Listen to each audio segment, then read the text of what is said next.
Vamos a la palabra de Dios en Hechos capítulo 6, empezando en el primer versículo. Dice la Biblia: en aquellos días, como creciera el número de los discípulos, hubo murmuración de los griegos contra los hebreos, de que las viudas de aquellos eran desatendidas de la distribución diaria. Entonces los 12 convocaron a la multitud de los discípulos y dijeron: no es justo que nosotros dejemos la palabra de Dios para servir a las mesas. Buscad pues, hermanos, de entre vosotros a 7 varones de buen testimonio, llenos del Espíritu Santo y sabiduría, a quienes encarguemos de este trabajo. Y nosotros persistiremos en la oración y en el ministerio de la palabra. Agradó la propuesta a toda la multitud y eligieron a Esteban, varón lleno de fe y del Espíritu Santo, a Felipe, a Prócoro, a Nicanor, a Timón, a Permenas y a Nicolás, prosélito de Antioquía, a los cuales presentaron ante los apóstoles, quienes orando les impusieron las manos. Y crecía la palabra del Señor, y el número de los discípulos se multiplicaba grandemente en Jerusalén. También muchos de los sacerdotes obedecían a la fe. Empezando en el versículo primero de Hechos 6, nos dice la Biblia: mientras en aquellos días como creciera el número de los discípulos. Aquí vemos que la iglesia continúa creciendo, creciendo, creciendo. No sé cuántos de ustedes se acuerdan, a lo mejor no se acuerdan de ustedes porque hace muchos, muchos, muchos años, pero posiblemente se acuerdan de sus niños que cuando estaban creciendo les dolían las piernitas, dolores de crecimiento. Y luego a lo mejor no se acuerda usted porque hace mucho tiempo, pero a sus niños sí. Duelen, se llaman dolores de crecimiento, se va estirando el cuerpo, duelen los huesitos, los músculos. Eso es lo que vemos aquí en la iglesia ahora, dolores de crecimiento. Son buenos, son necesarios. Es importante que cuando vemos este tipo de dolores que ocurren cuando está creciendo uno, no es algo negativo, sino es una buena señal. Siempre que hay cambio hay dolor. Siempre que hay cambio hay dolor. Es por eso que muchas personas le tienen miedo al cambio. No deberíamos temerle al cambio, sino deberíamos de abrazarlo y buscarlo para mejorar. Entonces siempre el cambio es doloroso. Cuando el apóstol Pablo le está hablando a la iglesia que estaba en la ciudad de Éfeso, ahí en Efesios capítulo 4, ante el crecimiento que ellos estaban enfrentando, al Pablo escribirle a esta comunidad de creyentes que tenían retos por estar creciendo, les dice en el versículo 1 y 2 de Efesios capítulo 4: os ruego que andéis como es digno de la vocación con que fuisteis llamados, con toda humildad y mansedumbre, soportándoos con paciencia los unos a los otros en amor. Y la clave aquí es soportándonos. Soportándonos. Porque ante el número pues viene más diferencias, ¿no? Y hay más variedad de personas, y hay variedad de pensamientos, de actitudes, de comportamientos, de trasfondos. Fíjese, estuvimos allá en Arizona en las iglesias, y luego estuvimos aquí en Río Rancho en la iglesia, pero aquí hay algo que pasó que nunca me había pasado en otra iglesia, que viene con el crecimiento. Nunca me había pasado encontrar a gente que no le gustara el menudo, o gente que no le gustaran los tamales, o que le hiciera el fuchi al pozole. Pero no es que es tan mal, es que somos diferentes. Somos diferentes. O sea, si todos fuéramos iguales, qué aburrido sería, dijo hay un cantante. Entonces, hay poder en la diferencia, bro. Deberíamos de abrazar y ver que hay dolor en crecer y hay valor en las diferencias. Hay valor. Y es lo que está experimentando pues la iglesia de aquí, la iglesia de Jerusalén en Hechos capítulo 6. Y luego dice, volviendo a Hechos capítulo 6, dice: hubo murmuración de los griegos contra los hebreos. Qué extraño que en una iglesia haya murmuraciones. Pero aquí hubo murmuraciones donde la gente ya está hablando mal de alguien, ¿no? Y aquí dice, marca la diferencia, lo que los dividía, dice, entre los griegos contra los hebreos. Ahora, recordemos que esta iglesia está en Jerusalén. Hasta aquí en Hechos 6, todavía y únicamente la iglesia está en Jerusalén. Todos los creyentes son judíos. Todos son judíos. Pero estamos hablando de allá el primer siglo en las tierras santas, cuando Roma controlaba todas esas tierras. Y Roma había puesto cosas que nos ayudaron al cristianismo. Entre esas puso un idioma común que fue el griego. Roma había conquistado años antes a Grecia, que era la superpotencia, y Roma abrazó la cultura griega, entre ellos el idioma, porque creían que los romanos nomás podían hablar latín. Nombritis paritis hijutis spiritis sanctis, nomás los romanos, pero los demás que hablen griego. ¿Okay? Entonces, pero no nomás abrazaron el idioma griego, abrazaron la cultura griega, que se conoce como la cultura helenista. Helenista. Ahora, cuando vamos a Jerusalén, a la iglesia, aquí en Hechos capítulo 6, nos damos cuenta que hay personas con trasfondo, con cultura hebrea. Son descendientes de Abraham todos. Son descendientes todos de Abraham. Pero estas personas son con cultura, su cultura es hebrea. Y hay otras personas que su cultura es griega. Y es lo que aquí nos está hablando la palabra de Dios. Dice, hubo murmuración de los griegos contra los hebreos. No es que ya habían gentiles en la iglesia, todavía no llega a ese punto. Más adelante se va a dar cuenta usted cuando llega esta revelación a ellos, donde hay que también abrazar a los gentiles. Y Pedro tiene este sueño donde acaba comiendo marrano y es una revelación muy impactante para ellos, que tienen que extenderse a las demás naciones que no son judías. Pero por lo pronto, en este momento, cuando se refiere a los griegos contra los hebreos, está hablando de la cultura. Yo sé que ustedes aquí no batallan porque muchos de nuestros hijos tienen mucho la cultura de aquí, de Estados Unidos. Están bien mezclados nuestros hijos con las tradiciones, las culturas, las costumbres y las mañas de este país. Y cuando hablamos nosotros cosas, a lo mejor que crecimos de nuestra cultura, cosas a lo mejor de conocimiento general en nuestro país, nuestros hijos no lo saben. ¿Sí me entiende? O sea, la otra vez yo, por ejemplo, estaba diciéndole, es más, tan solo ayer, estaba con mis hermanos y el hermano Jorge empezó a cantar una canción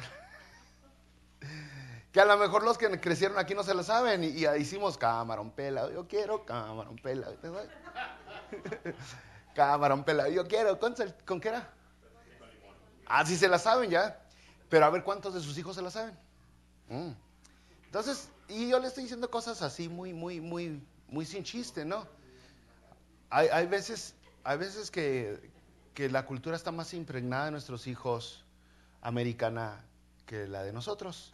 Y luego hay personas que al voltear a ver a nuestros hijos, que el español no lo tienen tan perfecto como ellos, incluso podrían menospreciarlos, o podrían burlarse de ellos, porque se comen la R, porque no pueden pronunciar una palabra u otra. De eso está hablando pues aquí, que habían unas diferencias en cultura, unas diferencias. Y ¿sabe qué? Tristemente, ¿qué hacemos los humanos cuando hay diferencias?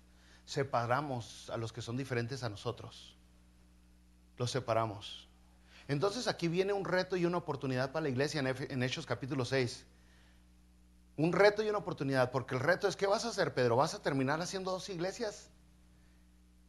Va a haber ahora en Jerusalén la iglesia con la cultura griega y la iglesia con la cultura hebrea. Y nos damos cuenta que no había no se hizo eso, sino que aceptaron el reto y aprovecharon la oportunidad para mejorar, para completarse, para llenar los huecos que estaban vacíos, para darle oportunidad a aquellos que Dios les estaba llamando al ministerio, que ellos ni cuenta se habían dado. Es importante cuando nosotros vemos esas dificultades, verlas como un reto para mejorar. Y es lo que vemos aquí pues. No deberíamos de permitir que las diferencias nos dividan. No deberíamos de permitir. Y yo sé que en nuestros países habemos una gran variedad. No todos somos morenos, no todos no todos son güeros, no todos son altos, no todos son educados, no todos. Hay mucha variedad, mucha diferencia. Pero nosotros como un cuerpo de Cristo debemos de apreciar a cada uno y encontrar que cada uno de ellos tiene valor dentro de nosotros. Somos como un rompecabezas, donde si nos falta uno, nomás uno de ustedes, el rompecabezas jamás estará completo. Luego dice la palabra de Dios, hubo murmuración de los griegos contra los hebreos, que las viudas de aquellos eran desatendidas en la distribución diaria. Entonces pues se quejaron los griegos, oye, las viudas no están atendidas. Si usted recordará, la iglesia se estaba ayudando entre ellos. Había escasez, había hambruna, había necesidad en Jerusalén en estos tiempos y las cosas no mejoraron de ahí para adelante. Llega un momento donde Jerusalén es destruida completamente y la gente es asesinada. 1.2 millones de habitantes en la ciudad de Jerusalén fueron asesinados. Resulta que había ya escasez y la iglesia se movió a ayudar a los de la iglesia. Entonces aquí dice la palabra de Dios que habían viudas y usted sabe necesidades. Usted sabe que en esos tiempos la mujer sola no se podía valer, no porque no pudiera, sino porque no la dejaban. No había oportunidad para ellas, para ir a trabajar y para llevar a su familia adelante. Entonces, una mujer viuda, sin un varón, sin una familia que la detenga, sin hijos que le den mantenimiento, estaba totalmente desamparada. Y en la iglesia parece ser, al leer todas estas Biblias, todos estos libros, nos damos cuenta que la iglesia tenía esta lista para ayudar a las personas necesitadas. Es más, mire, vamos a 1 Timoteo. En el capítulo 5 de 1 Timoteo, versículo 7, hablando de esta lista, dice Pablo, 1 Timoteo 5, del 7 al 11.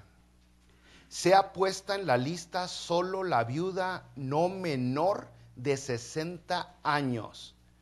Así que hermanas, si ustedes son menores de 60 no califican.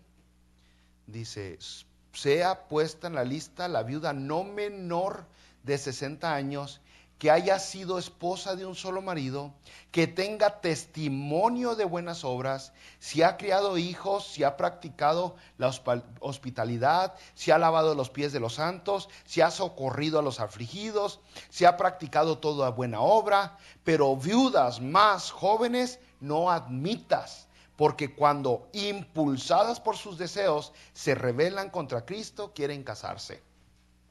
Entonces, aquí estamos hablando ahorita del ejemplo de la ayuda que se les daba a las viudas, ¿no? Y hay requisitos, dicen, ok, hay requisitos como todo. Aquí tenemos un grupo bien bonito de gente que siempre está dispuesta a ayudar. La iglesia siempre nos intentamos ayudar entre nosotros, pero intentamos decirle a la gente, oiga, bro, pues ¿qué le parece si para la próxima vez ahorra dinero? ¿Qué si le parece si ya consigue un trabajo? Les intentamos ayudar porque a veces simplemente darle dinero a la gente los dañamos, ¿no? Los lastimamos porque siguen con malas decisiones. Entonces, había necesidad, habían viudas que eran las más necesitadas y parece ser que estaban siendo desatendidas, no las hebreas, sino las griegas. Las griegas. Por una razón o por otra, podríamos imaginarnos muchas cosas.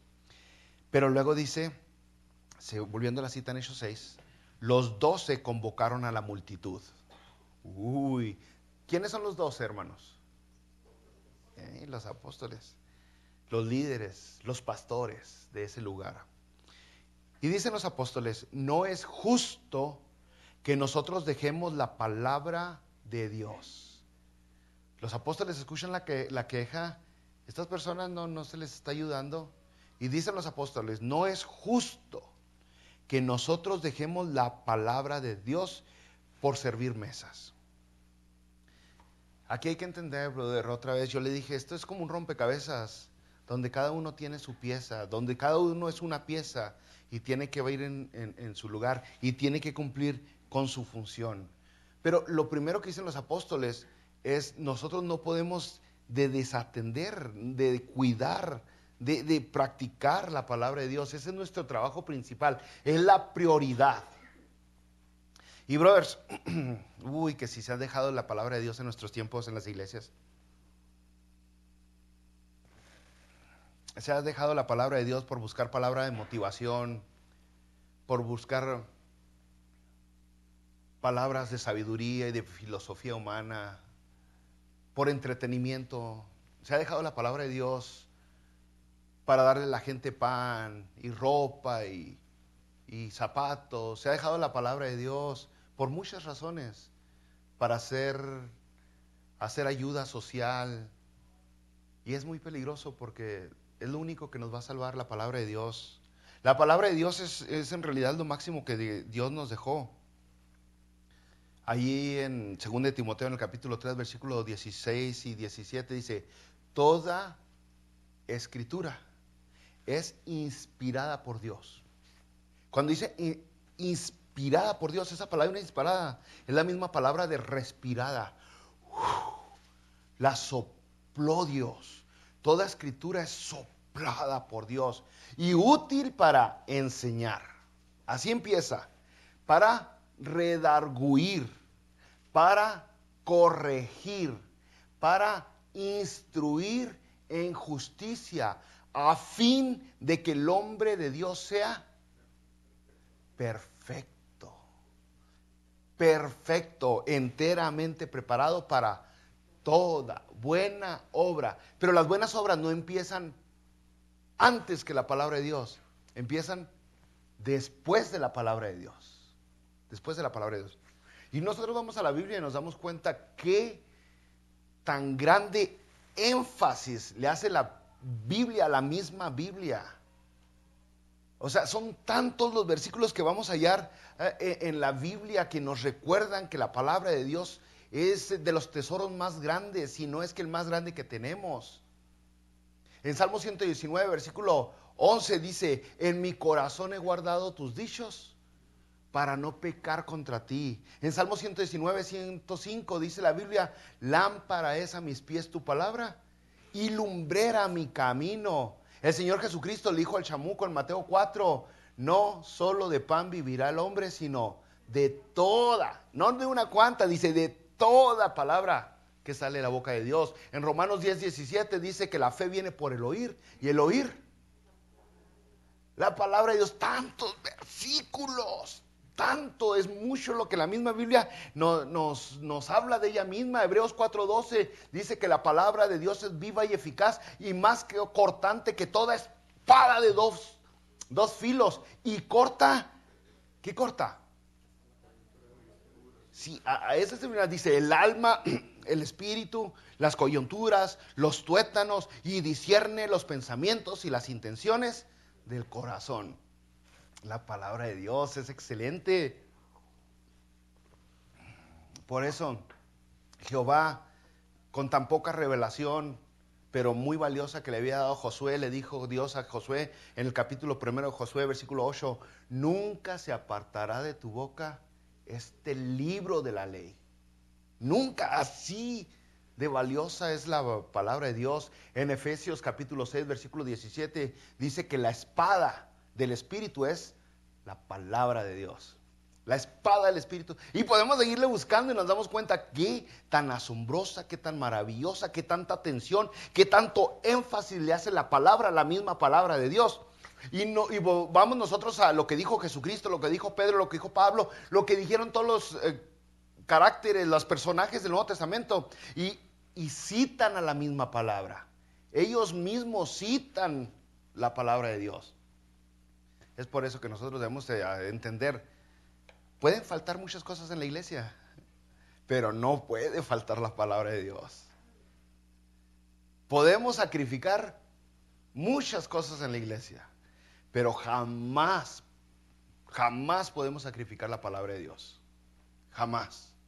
Entre tantos ministerios que hay en la iglesia, el clave es la palabra de Dios. Y dicen los apóstoles: ¿no es justo que nosotros sirvamos mesas?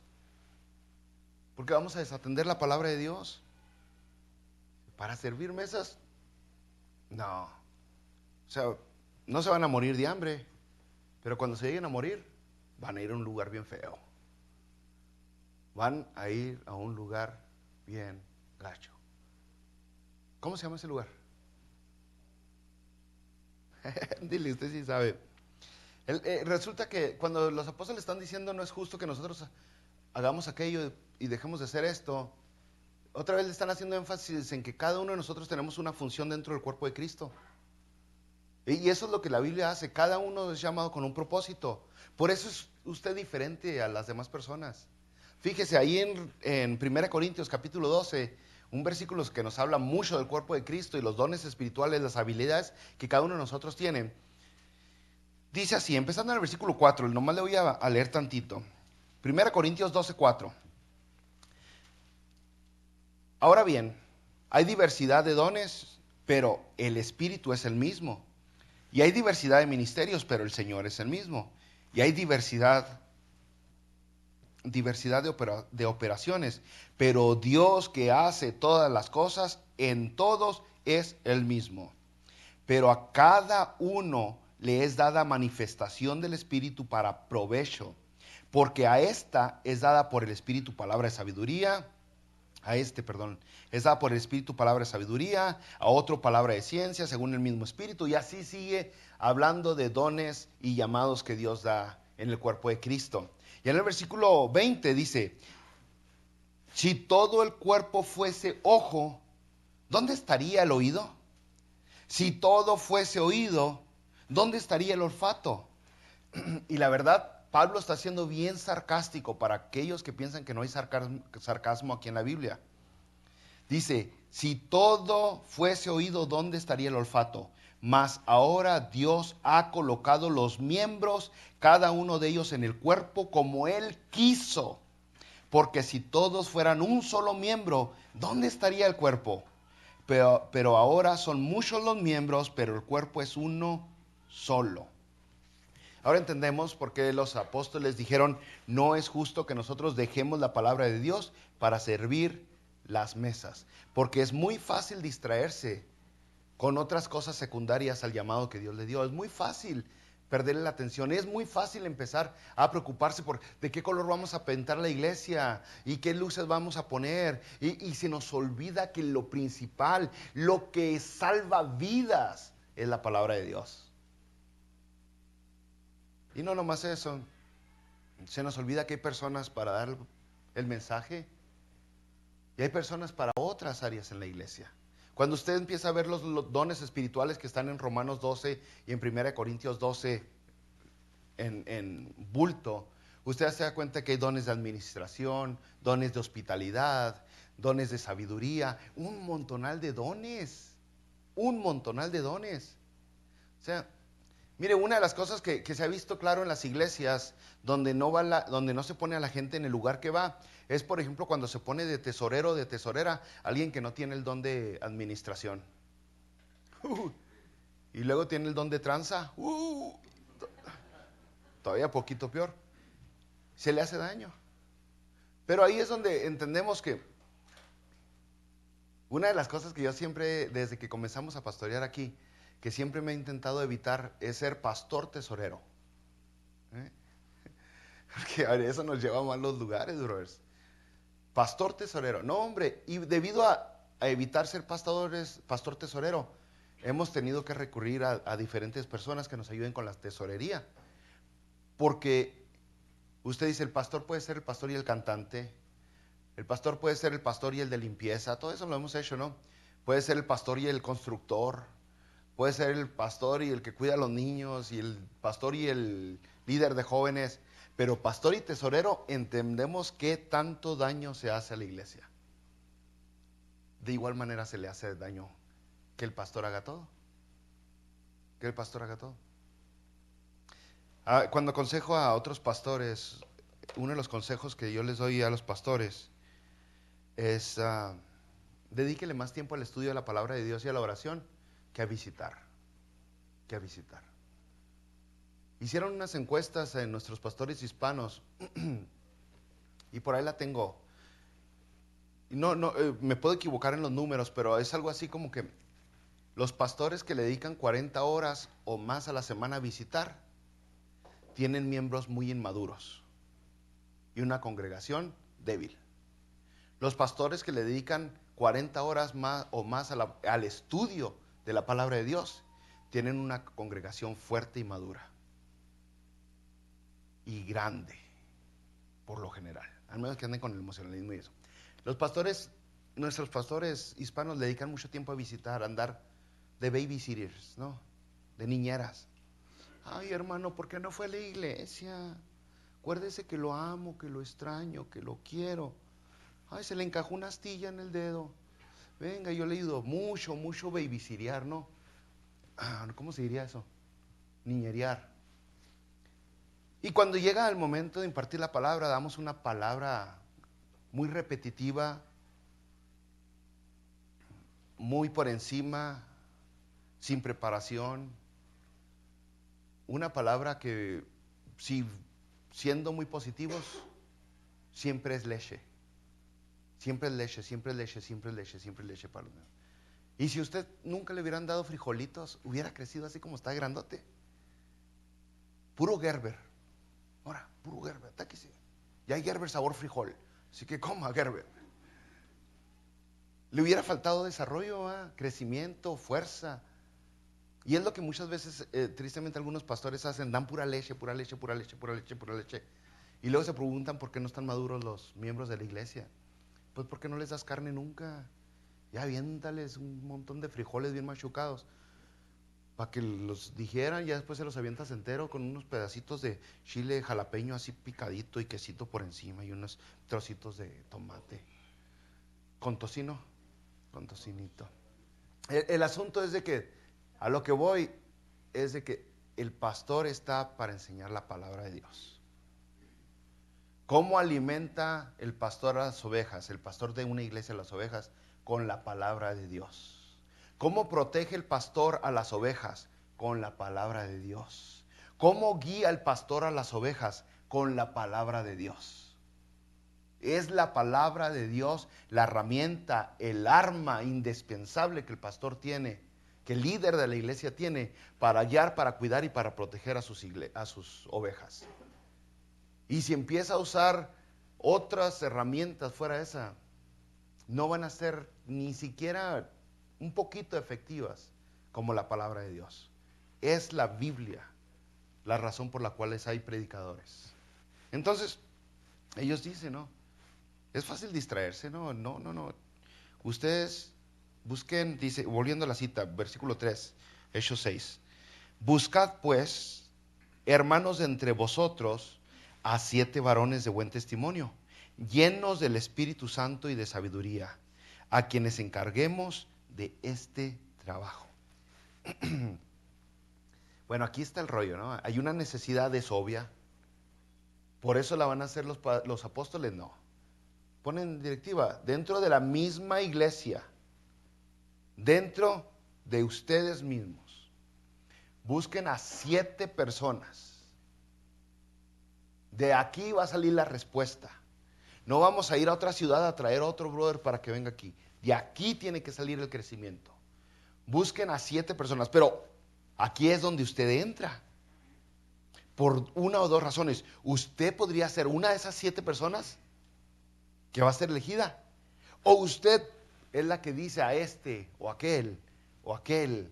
Usted tiene que hablar, usted es la autoridad, usted es la voz que va a elegir. El apóstol, aquí ya puso, los apóstoles pusieron el requisito, dicen, de buen testimonio. Busquen a 7 varones de buen testimonio, llenos del Espíritu Santo y de sabiduría. Alguien que tenga el fruto, los frutos, si quiere usted, del Espíritu Santo. Alguien que sea evidente que es cristiano. Alguien que no anda de... Es más, vamos, para que explique este asunto del buen testimonio, la Biblia un poquito más. Vamos a 1 de Timoteo otra vez, ahora en el capítulo 3. 1 de Timoteo capítulo 3 no lo desmenuza más ese asunto del buen testimonio que tienen que tener los diáconos, porque eso es lo que comúnmente se cree que son los que se están eligiendo aquí. Ahí en 1 de Timoteo, en el capítulo 3, empieza a hablar de los requisitos para ser obispo. Después en el capítulo 8 empieza a hablar de los requisitos para ser diácono. Pero empezamos nosotros en el capítulo 7 para que le agarre la onda. Perdón, versículo 7. 1 Timoteo 3, 7 dice, también es necesario, está hablando de los obispos, ahí acuérdese, también es necesario que tenga buen testimonio de los de afuera para que no caiga en descrédito y en lazo del diablo. Los diáconos asimismo, va a describir lo que es tener buen testimonio, porque cabe decir, los obispos tienen que tener buen testimonio de los de afuera.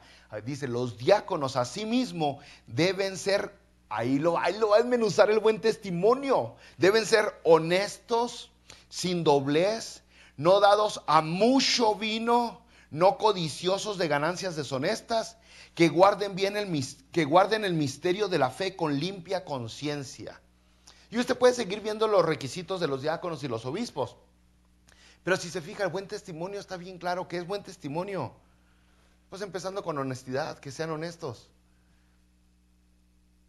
Que sean honestos, que no tengan ganancias deshonestas. Es muy fácil en este mundo de escasez, de necesidad y que se salve el que pueda, ser tranzas, ser corruptos. Es muy fácil robar o engañar y mentir para poder sacar más ganancias. Y la gente lo conoce. La gente conoce al tranza. ¿A poco no? Ciertas personas tienen una reputación de aguas porque usted es uña larga, ¿no? Entonces dice la palabra de Dios, elijan entre ustedes a siete que tengan buen testimonio, llenos del Espíritu Santo y de sabiduría. ¿Y de qué requisitos tan altos para servir mesas? Eso era lo que iban a hacer, servir mesas. Oye, es tanto así, tantos requisitos para ser mesero. Imagínense los restaurantes de hoy, nomás vamos a contratar de meseros a los que tengan buen testimonio. No, hombre, pues los restaurantes... Oiga, a mí van varias veces que me cobran 2 veces tip y no me dicen. O sea, no le avisan a uno que le están cobrando la propina ahí en el ticket y luego le dicen, va a dejar propina. Ah, sí, señora. Y ya se lo dieron a uno 2 veces. O sea, muchas personas, por servir, les falta la honestidad. Como a todos los oficios, como todos los oficios. Pero aquí estamos hablando de servir en la iglesia. Y el requisito es, o sea, el estándar para servir en la iglesia es alto, es elevado. Buen testimonio lleno del Espíritu Santo y sabiduría para servir en la iglesia. ¿Por qué? ¿Por qué? Bueno, no nos queremos extender mucho con versículos bíblicos, así que se lo voy a decir rápido. Porque hay varias razones por qué empezamos. Una, pues porque si no tiene buen testimonio, o sea, si no es honesto, se va a transear. Se va a transear lo que tiene que repartir.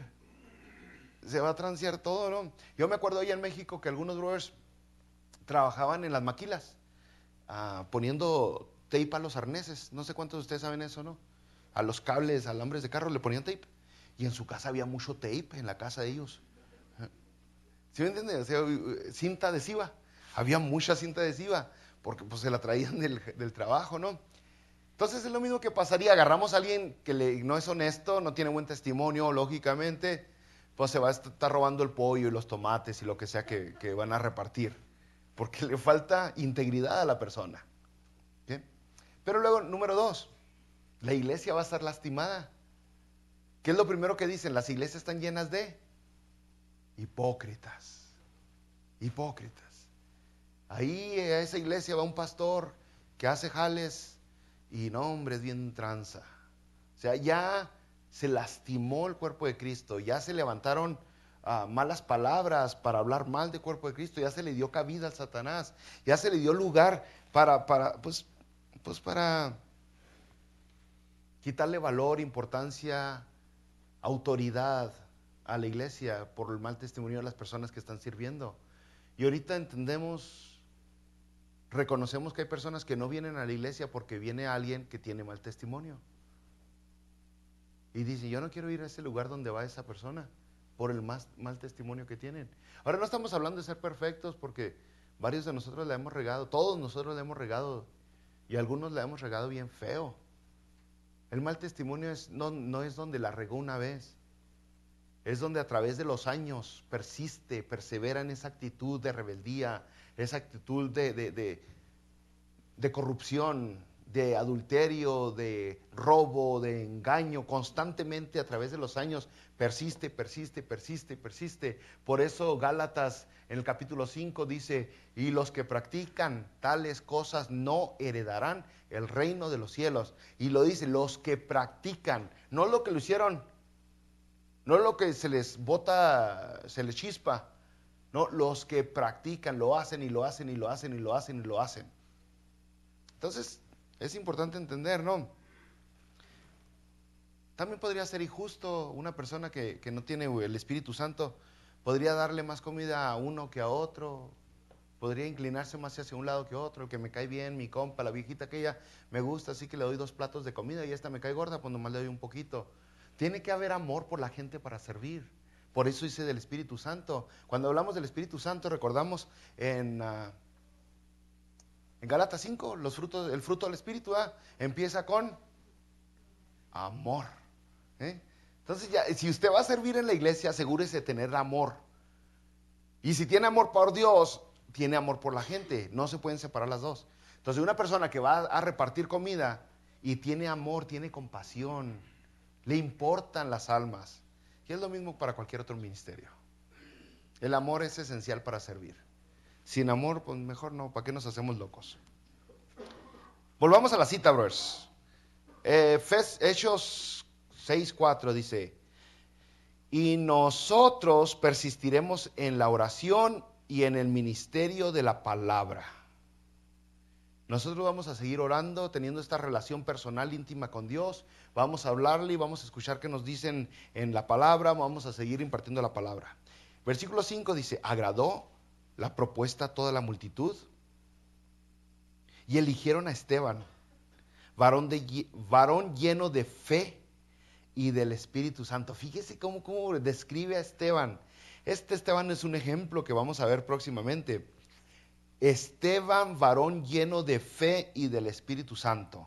A Felipe, a Prócoro, a Nicanor, a Timón, a Pumba, no es para que se despierten, bro. A Timón, a Parmenas y a Nicolás, prosélito de Antioquía, a los cuales presentaron ante los apóstoles. ¿Quiénes los presentaron? La iglesia, quienes orando les impusieron las manos.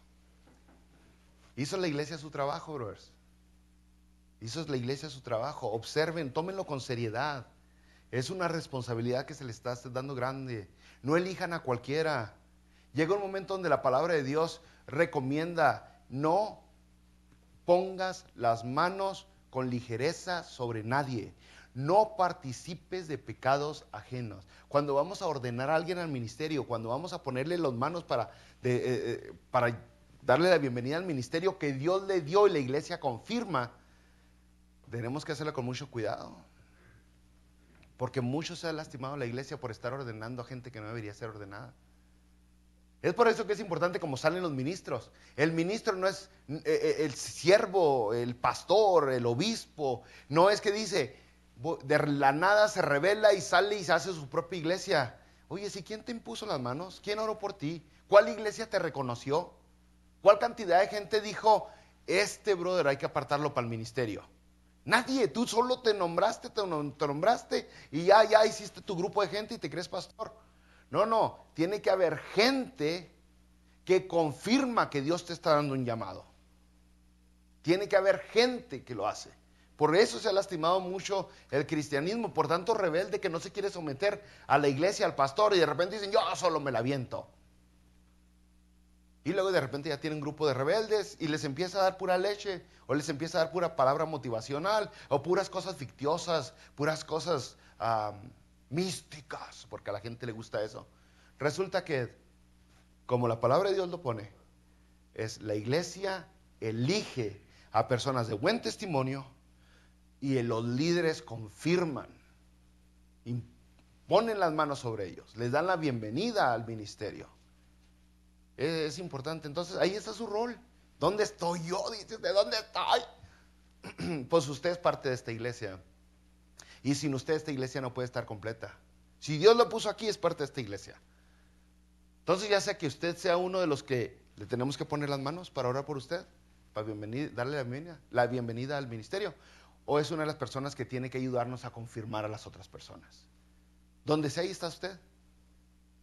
Está viendo y conoce a la gente aquí. Usted voltea a ver para allá y para acá y sabe si alguno aquí es iracundo, si alguno aquí es arrogante, si alguno aquí es medio malas mañas, si es mal hablado. Ya nos conocemos. ¿Para qué nos hacemos? Conocemos quién es responsable, quién es irresponsable, quién es comprometido, quién es entregado. Conocemos mucho uno de otros, como para que cuando llega el momento de elegir a personas, podemos decir, yo sí voto por este o no, este, ¿para qué me hago? Pero sabe que al final de cuentas, usted le va a dar cuentas a Dios. Usted va a decir, tú elegiste a este sabiendo que no era cristiano, sabiendo que era una persona que fallaba mucho. Pero el trabajo se le dio a la iglesia. Entonces, estaría bien bonito, ¿no? Ver aquí que elijamos a varios para ser pastores. Uy, estaría suave. Ahora estamos trabajando con abrir una obra allá en Española. Imagínense, y luego después abrir una en Las Vegas, Nuevo México. Y luego abrir en Bernalillo una obra, en Río Rancho. Y gente de aquí de la iglesia que halló la pasión, que entendió el llamado, que fue confirmado por la misma iglesia y que son enviados. No, hombre, entonces estaríamos haciendo el trabajo que Dios nos mandó a hacer, compartir la palabra para salvar vidas. Estamos en el negocio de salvar vidas, brothers. Y es así como la iglesia se completa. De otra manera la iglesia está incompleta, brothers. De otra manera la iglesia está... Pues puede caminar, sí, o sea, lo hemos visto, usted y yo conocemos a personas, o hemos visto a personas que les falta un pie, caminan, y ahorita les ponen prótesis y hasta corre, pero aún así están incompletos. Aún así no pueden dar el 100 como una persona que tiene el pie. Y así andamos muchas iglesias porque el brother que se supone, o la hermana que se supone que es el pie, no quiere ser el pie, quiere ser la pompi, nomás está sentado, y entonces anda la iglesia así nomás. Sí, nomás andamos brincando para todas. Avanzamos, sí, avanzamos, pero no con la constancia, con la habilidad. No somos tan efectivos como podríamos ser si esa pierna agarra la onda, si esa pierna agarrara la onda, si esa pierna entendería para qué fue llamada, que tiene. Entonces, no hay sustituto para usted. No hay. Eventualmente vamos a llegar a Romanos cuando lleguemos a Romanos. Y Romano tiene muy claro, nos deja bien claro que el llamado se lo dio Dios. Y usted le va a tener que dar cuentas a Dios.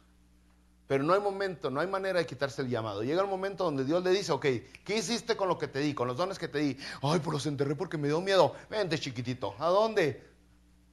¿A dónde? Exactamente, usted ya sabe a dónde, no me quiero alargar para allá.